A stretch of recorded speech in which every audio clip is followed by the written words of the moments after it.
BFM Business, les secrets marketing des marques de légende. À vos marques, David Doba. Bonjour, bienvenue dans vos marques de semaine. Nous allons tenter de comprendre pourquoi la RATP défraie la chronique à intervalles réguliers, pub censurée, pub interdite. Pourquoi la RATP joue-t-elle les censeurs?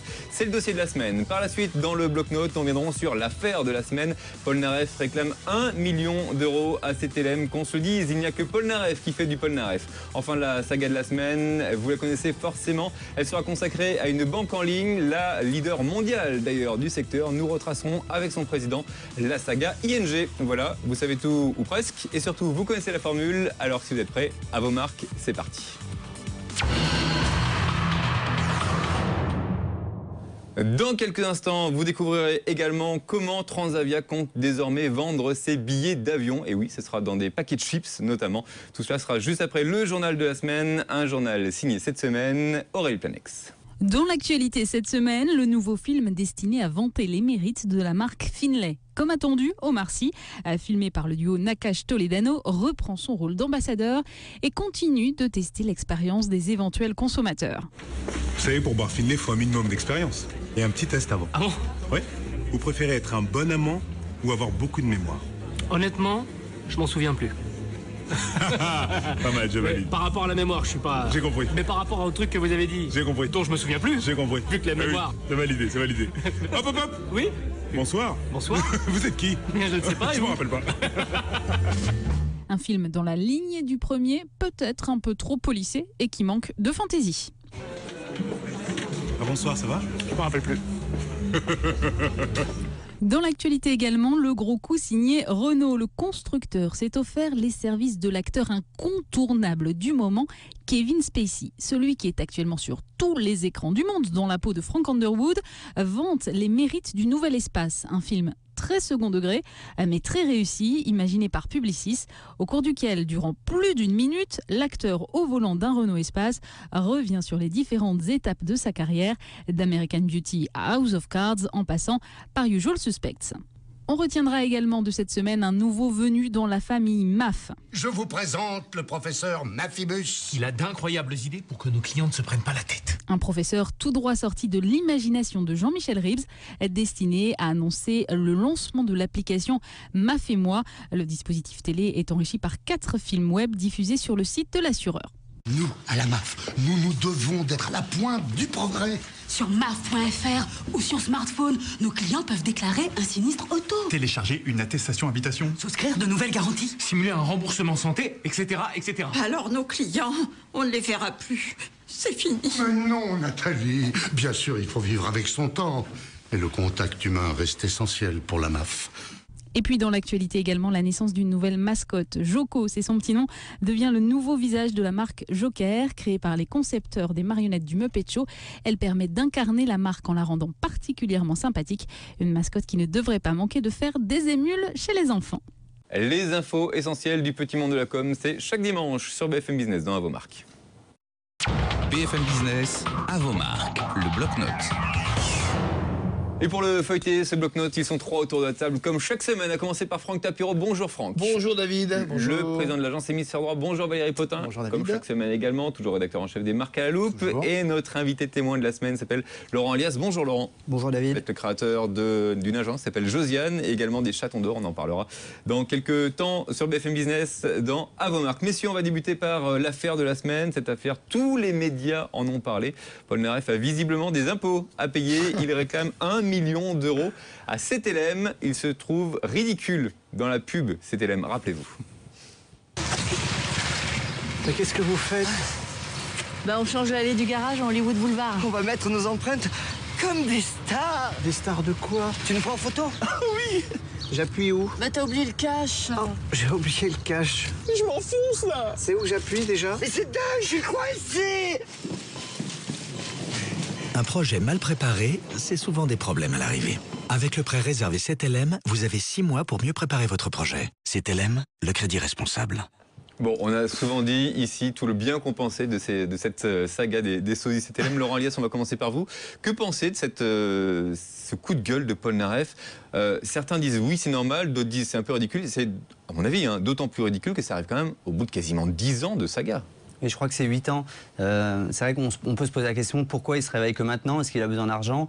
Après, moi je trouve quand même assez hallucinant que l'agence et l'annonceur utilisent sans demander l'avis de la personne, surtout que les autres sont tous morts, lui il est encore vivant. Donc voilà, il y a quand même un risque de parasitisme et surtout face aux jeunes générations, et c'est de cela dont il se plaint, sur Facebook et sur les réseaux sociaux, beaucoup le confondent avec le personnage dans cet LM. Et donc oui, il y a un risque et voilà, on peut être un peu perdu pour ceux qui ne connaissent pas Polnareff comme quand il était à l'époque. Le droit à la censure, le droit à la caricature, ça existe? Oui, alors vraiment le droit à la caricature, le droit à la parodie existe, mais pas à des fins commerciales. Il y a plein d'émissions de télé, il y a plein de spectacles qui font de la parodie à leur fonds de commerce, puisque c'est ce qui fonctionne le mieux en France. En publicité, c'est un peu plus compliqué parce qu'il y a, comme tu viens de le dire, des problèmes de parasitisme, de droit à l'image, inhérents à toute forme de communication. Mais là, attention, un peu de recul, c'est Polnareff. C'est juste le roi du marketing dans le monde des artistes. Pas un mec n'est aussi créatif que lui et gère aussi bien son image depuis toujours. D'abord, le mec qui a posé un poil sur toutes les affiches en France, c'est lui. Le mec qui a inventé la perruque et les lunettes blanches, c'est lui. Le mec qui a quand même réussi, à partir de 30 ans, à quitter 30 ans la scène. Est-ce qu'on parle toujours de lui? C'est lui. Donc, attention, c'est un grand pro du marketing. Il intervient au bout de 8 ans. Donc il se fait un coup de pub là? Mais c'est un coup de pub énorme. C'est lui qui devrait. À la limite, c'est CGTL qui devrait. CTLM, pardon. Quelle erreur. CTLM qui devrait demander 1 million d'euros à Polnareff. Pourquoi? Mais qui connaît Polnareff chez les jeunes générations? Mais personne, nous on le connaît. C'est une idole, c'est un génie absolu en plus. Mais qui le connaît? Grâce à CTLM, aujourd'hui, Polnareff est connu de tous. Via peut-être l'image de son sosie qui, certes, n'est peut-être pas la meilleure présentation pour lui, mais les Français adorent l'humour, adorent la représentation décalée. Donc contrairement à ce qu'il dit, il est trop malin et trop intelligent pour qu'on le croie. Il a besoin de ça en fait. Il n'a jamais été connu autant qu'aujourd'hui. Je pense qu'effectivement, c'est un bon moyen de se rappeler au bon souvenir de tout le monde. Enfin, quand même, moi, je suis pas tout à fait d'accord avec ce que vous disiez tout à l'heure. Le risque de parasitisme, il est assez limité parce que, enfin, il n'y a quand même pas d'ambiguïté. On a quand même affaire à un sosie. J'espère que Polnareff en est conscient quand il dit que ça nuit à son, voilà, qu'il est dénigré, enfin que voilà. Non, pour moi, c'est un faux problème. Alors, s'il veut se faire de l'argent, bon courage. Après, il y a peut-être une jurisprudence. Je suis pas un professionnel, mais très honnêtement, enfin, ça tient pas la route, quoi, cette affaire. À la limite, sont plutôt presque les sosies, pas les sosies en question, mais le petit monde des sosies qui pourrait s'insurger parce que ce sont les sosies qui sont tournés en ridicule dans l'histoire. C'est Yann Moix qui pourrait aujourd'hui faire un procès à tout le monde. Oui. Parce que quand même, l'histoire de CTLM, moi j'adore cette pub, mais c'est quand même repris de Podium. Podium, c'était une affaire de sosie. Je ne me rappelle pas que Polnareff ait demandé des droits sur son sosie dans Podium, qui était joué par Officiel de Polnareff. En plus, il le dit, Officiel de Polnareff. Là, dans la pub, il parle pas de Polnareff. Alors que Jean-Paul Rouve, qui joue le rôle, dit Officiel de Polnareff. Est-ce qu'ils ont négocié le droit avec Polnareff ou pas? Je ne sais pas. Mais on voit bien que tout ça, c'est une façon de revenir sur le devant de la scène. À mon avis, Polnareff prépare ou un concert, ou un disque, ou les deux. Bien, dans l'actualité également, Transavia qui a fait un gros coup également cette semaine, parce que là aussi on en a beaucoup parlé, avec l'agence Les Gaulois derrière. Ils étaient avec nous il y a encore quelques semaines. Transavia qui a décidé de faire de l'achat d'un billet d'avion un acte d'impulsion. Regardez, écoutez. Snack Holidays, les premiers snacks avec un billet d'avion dedans. Voilà, alors pour vous la faire courte et pour bien comprendre, vous êtes sur le quai du métro par exemple, vous êtes fatigué, vous en avez marre, vous rêvez de soleil, vous rêvez d'ailleurs. Derrière vous, il y a une machine Selecta dans laquelle il y a des paquets de chips, notamment des paquets de chips signés Transavia, avec une destination dessus, Barcelone. Le paquet de chips coûte 35 à 40 euros, je ne sais plus la somme exacte pour Barcelone. Vous mettez ces 40 euros et hop, le paquet de chips tombe. Alors un, vous mangez ce qu'il y a dedans, et deux, il y a un code à l'intérieur, vous le récupérez, vous allez sur Internet et votre billet d'avion est réservé. Ça dure jusqu'à la mi-octobre, je crois, fin du mois d'octobre. L'avantage, c'est que il n'y aura pas de surplus. C'est-à-dire que ça marche vraiment pour cet été. Si vous voulez partir le 15 août, vous ne paierez pas plus de 40 euros pour Transavia. Laurent Lias, que pensez de cette OP? C'est une très belle idée, c'est très malin. Et ça s'inscrit aussi dans une saga avec Transavia. Ouais, Ils avaient fait... Pareil pour Noël, enfin une chose un peu similaire pour Noël avec les cadeaux à revendre sur eBay. Exactement, il y avait eu eBay. Donc c'est vraiment inscrire la marque dans l'expérience du quotidien, dans les actes tout à fait banals du quotidien pour montrer que oui, les billets, ils coûtent vraiment vraiment pas cher. Donc on avait eu eBay, on avait aussi Rome au prix d'un restaurant avec le stunt qu'ils avaient fait, je crois que c'était Place de la République ou Place de la Bastille. Voilà. Et ils arrivent à relier les médias entre eux, une campagne d'affichage traditionnelle et une campagne digitale, en faire un stunt, et puis là vraiment s'appuyer sur un produit qui est différent. Donc voilà, il y a vraiment l'ancrage de la marque dans l'expérience du quotidien, et c'est ça une marque qui fonctionne. Valérie, Bellopé. Alors ce que je trouve vraiment intéressant, c'est qu'on est vraiment dans la plus pure expression du low cost. Là, on voit bien la différence finalement entre une marque Transavia low cost et une compagnie classique. Et du coup, il y a un discours qui, quelque part, alors, qui peut paraître dénigrant, parce qu'en gros, ça réduit finalement un billet avec tout ce que c'est censé avoir de service à un paquet de chips. Mais en même temps, voilà, on voit bien qu'on s'adresse... Il y a des paquets de bonbons aussi, il y a des un paquet de chips de bonbons. Mais... Juste, il y en a 3000 comme ça qui sont mis en vente et ça dure une semaine l'opération. Mais ce qui est intéressant, pour rebondir là-dessus, c'est que le low cost en donne plus. C'est pas du low cost qui se dit voilà, ça suffit, on a un prix qui est déjà très bas. On sait très bien que le prix bas ne suffit plus. C'est vrai dans l'aérien, c'est vrai dans la distribution. Le prix bas ne suffit plus, Dieu merci.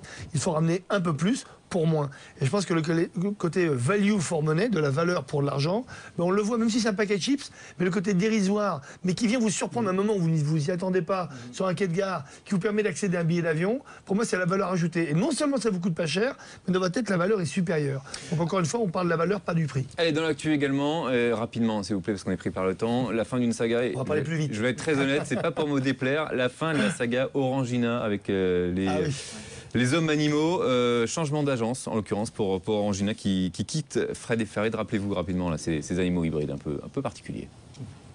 Dans la journée d'annonce actif, on n'a pas toujours le temps de prendre une douche. Mon secret, quelques gouttes d'Orangina sous les aisselles. Orangina, naturellement. Bon alors visiblement ces pubs avaient fait un carton au niveau des ventes. Encore une fois, c'était pas du tout passé par moi. Laurent Alias, c'est une bonne nouvelle cette fin de la saga là? Bon, la saga des animaux, il y a eu des vraiment belles choses, des choses un petit peu moins bien. Moi celle-là, j'ai vraiment beaucoup de mal. C'est une parodie de la réclame des lessiviers. On se pose la question pourquoi la marque irait sur ce terrain-là. Je parle pas des animaux, je parle vraiment de parodier la réclame. Par contre, les dernières campagnes avec le pigeon et avec l'homme canon étaient bien, même si l'homme canon était une reprise de ce qu'ils avaient déjà fait quelques années auparavant. Voilà, c'était bien. Et puis c'est raccord avec ce qu'est Orangina, c'est une marque qui a un vrai rapport à la création, c'est une marque qui a su faire des choses assez disruptives. Maintenant on se pose la question, où est-ce qu'ils vont aller avec cette nouvelle agence? Voilà, peut-être qu'ils vont revenir à leurs fondamentaux, peut-être qu'ils vont revenir à ce qu'est la marque, à ce qu'elle a été, la pulpe et le côté secouez-moi, etc. Voilà, peut-être. En deux mots? En deux mots, de toute façon, ça a été un succès commercial, donc c'est forcément une bonne campagne. Qu'on aime ou pas, moi j'aimais pas, je l'aurais dit, mais au moins je saluais, à chaque fois j'en parlais en bien, en disant c'est pas le problème d'aimer ou pas, parce que je suis pas la cible a forcément acheté, puis ça a cartonné. Je peux vous dire que dans le monde du marketing, c'était même une référence, faut le savoir.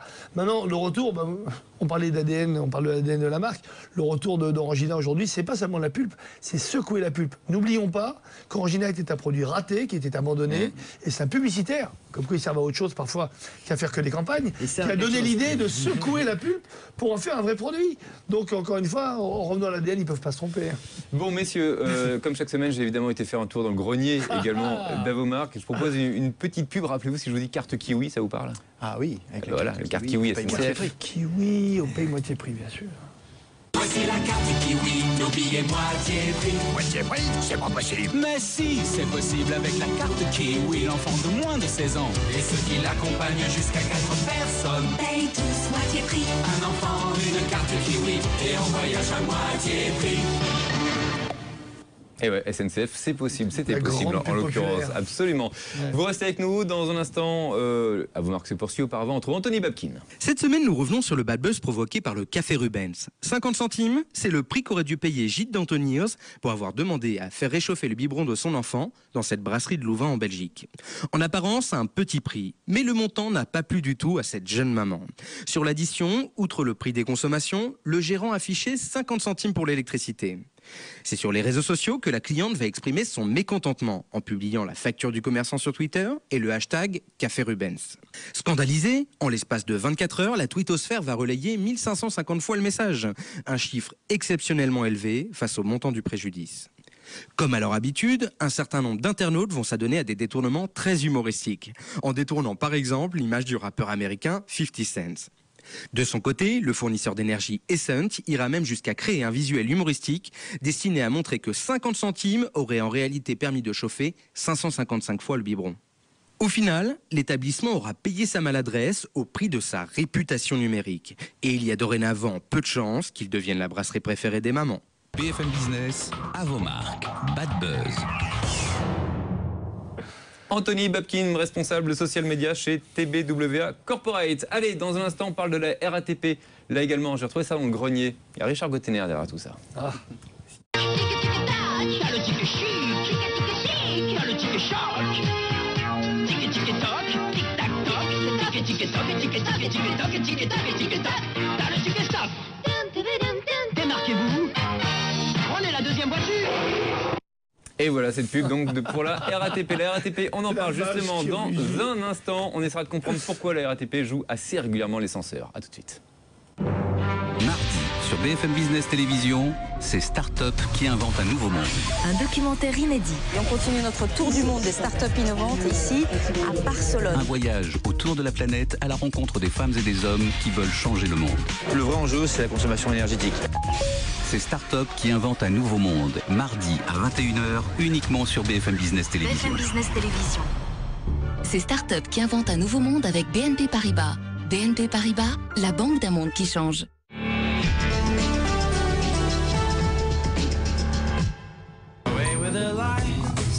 Ah, le futur. Ici, tout est tellement plus rapide. Là, je peux ouvrir un compte bancaire directement à la voix, comme ça. Lu et approuvé, Nathan Lefebvre. Mais bon, on est bien d'accord, hein. Tout ça n'existe pas encore. La banque, elle existe déjà. Boursorama Banque, la banque en ligne avec vous. Et en ce moment, 80 € offerts. Parce qu'ils répondent à mes désirs, à mes envies. Parce qu'ils me facilitent la vie. Et parce que je les aime. Nous les avons élus produits de l'année. Vos produits préférés méritent le logo élu produit de l'année.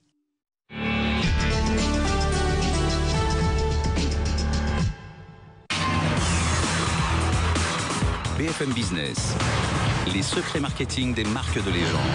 À vos marques, David Toba.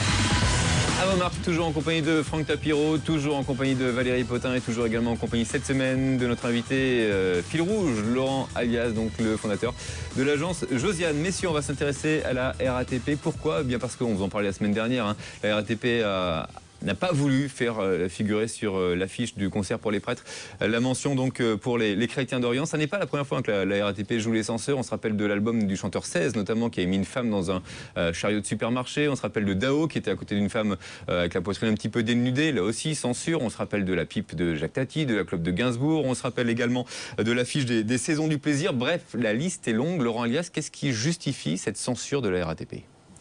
Oui, c'est un sujet qui est épineux, c'est un sujet qui va au-delà de la publicité. Là, on est vraiment sur un sujet de société. Et on se pose la question si la pub et l'espace publicitaire, surtout dans un espace public et un acteur comme la RATP qui est un acteur public, voilà, on doit faire attention, on doit rester... Mais ces affiches, on a pu les voir ailleurs. Je pense à celle de 16, notamment, on pouvait la voir dans la rue. Donc on sortait du métro, on la voyait, mais dans le métro, on n'a pas le droit de la voir. C'est-à-dire que la RATP est libre chez elle de dire non, moi ça je veux pas. C'est un acteur public, donc ils sont censés garder une certaine neutralité politique et religieuse. On a vu aussi l'histoire de Sarkozy en 2012 avec Guillon. Donc voilà, on peut le comprendre. Il y a des règles. La RATP choisit de censurer. C'est compréhensible. C'est peut-être pas le bon moment. On parle d'une religion. Voilà. Si ça avait été dans l'autre sens, peut-être que ça serait pas passé également auprès d'autres typologies de personnes. Franck ? C'est un des endroits où le public est le plus en contact de proximité avec le contenu publicitaire. On est à quelques centimètres d'une affiche 4x3, alors que dans la rue, vous êtes un peu loin. Et c'est vrai qu'on est dans un vase un peu clos, même si on bouge beaucoup, mais la présence publicitaire est quasi permanente. Avant, on avait du beau, du bon, du bonnet dans les tunnels. C'est une petite respiration, et quand vous arrivez sur le quai, vous avez les 4x3. Donc la proximité fait que le lien avec le contenu est plus fort. Voilà pourquoi moi j'adore la pub en métro. Évidemment, pour la régie de la RATP, c'est très compliqué pour Métrobus, parce qu'ils ont non seulement des règles très contraignantes, et n'oublions pas le contexte. Le contexte, depuis le mois de janvier, a changé. Non, mais ça c'est pas le cas. Non, mais c'est spécifique des chrétiens d'Orient. Mais prenons par exemple la pub avec de Dao pour son album avec une femme avec la poitrine dénudée. La peur, c'est la peur de choquer. Et c'est l'autocensure. Et vous savez que l'autocensure est plus forte à la RATP parce qu'encore une fois, je crois que cette proximité avec les contenus est très très étroite. Mais ça veut dire que par exemple, moi je sais pas, je suis le Nouvel Obs, je suis l'Express, je suis le Parisien. Je peux dire, ok, moi cette pub je la prends, mais là la poitrine, vous me la cachez? Alors pourquoi la RATP peut le faire et les autres ne pourraient pas le faire? Tout le monde peut le faire. C'est la responsabilité du diffuseur. Le diffuseur décide de passer ou pas la pub. Après, s'il demande que la poitrine soit cachée, l'annonceur peut lui dire désolé, moi la pub, vous la prenez comme ça ou vous la prenez pas. Généralement, ils font l'effort quand même. Mais effectivement, il y a cette question de la proximité. C'est surtout qu'après, le public peut interagir finalement avec la pub. Il peut commencer à crayonner, il va mettre des moustaches, des dents de machin, des dents de lapin, tout ce que vous voulez. Donc il y a toujours cette crainte. Moi, je trouve que c'est malheureusement abusé et malheureusement, ça traduit aussi une ambiance générale où on a peur de tout. On n'ose plus, c'est même pas choqué d'ailleurs. Enfin si, on a peur de choquer avec des choses qui ne le sont pas, parce que tout prête aujourd'hui à discussion, à remarque. Donc voilà, vous avez de toute façon des lobbies, des associations pour tout qui vont vous dire que la femme est trop ceci, le monsieur est trop cela, l'enfant trop machin. Voilà. Que cela plaise ou non, il y a des règles. Il y a un moment, la publicité, elle touche des millions de personnes. Donc il y a des règles à respecter. Il y a l'ARTP qui autorégule. Oui, c'est une autorégulation. Ce que j'essaie de comprendre, c'est pourquoi quand je sors du métro, je vais voir la même affiche non censurée. Parce qu'il y a des règles aussi. Oui, il y a des règles. Après, l'ARTP n'a pas forcément donné son avis sur le sujet. Ça va peut-être arriver dans les prochains jours. Mais il y a des règles et c'est la responsabilité de l'annonceur, de l'agence, du diffuseur. Voilà, c'est un schéma tripartite. De diffuser ou non. Et après, il y a l'autorité de régulation professionnelle de la pub qui la responsabilité est là pour accompagner. C'est la responsabilité et le courage. La RATP, dans ce cas-là, est un média. Alors, est-ce que la RATP manque de courage, Franck? Alors non, il ne faut pas dire ça non plus, parce que d'abord... C'est pas la RATP d'ailleurs, hein, c'est la régie. Il y a les régies, non mais la régie, on les connaît très bien, et c'est vrai que pour nous, c'est l'inverse. On va en métro, sur Métrobus quand on a des campagnes très impactantes. On l'a fait avec l'Illigo il n'y a pas longtemps, avec des gens qui disent s'envoyer en l'air. Et puis, parfois aussi, cette régie nous aide. Par exemple, pour un cas un peu dramatique, pour Germanwings, quand il y a eu le crash aérien, on avait en même temps, et d'ailleurs vous l'avez il pas longtemps, l'Illigo sortait une nouvelle campagne avec un pilote qui se faisait plaquer par les passagers. C'est une campagne très drôle avec marqué « Êtes-vous sûr d'avoir trouvé le bon vol ?» Donc c'est vrai que là, la coïncidence était un peu forte. Compliqué. Et la régie nous a aidés, et c'est pour ça qu'il ne faut pas aussi leur taper dessus. Moi, je peux vous le dire, il n'y a pas longtemps, ils nous ont rendu un énorme service. Ils comprennent ça, et ils auraient évidemment été complices d'un choc violent. Ils nous ont aidé à retirer la campagne pour lui donner du délai. Elle va sortir dans les prochaines semaines. Parfois, donc ils sont très responsables, et il ne faut pas... bien entendu, cette responsabilité parfois provoque des maladresses, certes. Je pense que l'histoire de l'affiche des chrétiens d'Orient, c'est une maladresse. Mais c'est bien d'avoir, encore une fois, des acteurs responsables qui nous évitent aussi, nous, parfois, agences, de ne pas avoir le mal et de confronter les gens à un message qui est absolument incroyable. Ce n'est pas le cas pour les chrétiens d'Orient, bien entendu, Dieu merci, mais pour la plupart du temps, ils sont plutôt très positifs et ils interviennent en amont. Valérie? Moi je trouve que c'est à mettre au même niveau que la fois où ils ont voulu effacer la pipe de Jacques Tati ou ce genre de choses. Ouais. Pour moi c'est pour ça que je dis qu'il y a un manque de courage quand même. Sur certaines choses ils sont très bien, je ne veux pas dire que globalement Métrobus ou la RATP n'est pas un média courageux, mais il y a parfois, franchement, si, c'est un petit manque de courage pour moi. Bien, merci beaucoup messieurs pour votre éclairage aujourd'hui donc sur ce dossier. La RATP manque-t-elle de courage? En tout cas, joue les censeurs, ça c'est sûr pour un certain nombre de publicités. Merci Franck Tapiro. Merci. À la prochaine. Merci Valérie, vous restez avec nous. On poursuit dans un instant. Et merci également Laurent Lias, donc, qui était notre invité aujourd'hui, le fondateur de l'agence Josiane.